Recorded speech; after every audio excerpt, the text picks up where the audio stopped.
রাজধানী তেজগাঁয়ে বাংলাদেশ টেক্সটাইলস বিশ্ববিদ্যালয় ও পলিটেকনিকের শিক্ষার্থীদের সাথে সংঘর্ষ চলছে। সেখানে আছেন সহকর্মী তানভীর সিদ্দিক টিপু। সরাসরি যাচ্ছি সেখানে।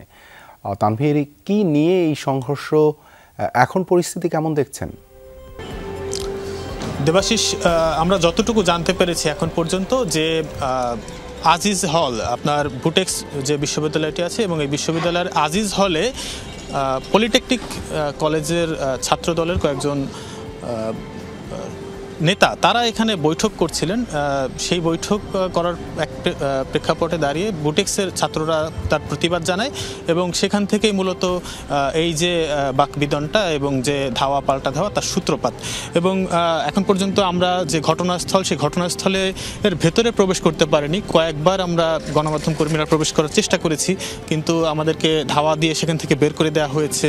এবং একজন গণমাধ্যম কর্মী তিনি তার মোবাইলে কিছুটা ফুটেজ নিয়েছিলেন, সেগুলোও কিন্তু তাকে দিয়ে সেগুলো ডিলিট করানো হয়েছে। পরবর্তীতে এখন পরিস্থিতি একটু শিথিল হয়েছে, একটু আমি ঠান্ডা বলতে পারি, কারণ কিছুক্ষণ আগেই পুলিশের একটি দল তারা এখানে এসেছেন এবং তারা পরিস্থিতি এখন পর্যন্ত তাদের নিয়ন্ত্রণে আছে বলেই আমরা দেখতে পাচ্ছি। এবং বুটেক্সের শিক্ষার্থীরা আমাদেরকে এখন পর্যন্ত যেটি জানিয়েছে যে তাদের প্রায় 4 জন এখন পর্যন্ত আহত অবস্থায় আছে তারা, এবং গুরুতর আহত, তাদেরকে হাসপাতালে নিয়ে যাওয়া হয়েছে। তো এই ছিল বুটেক্স থেকে সর্বশেষ। ধন্যবাদ টিপু যুক্ত হবার জন্য।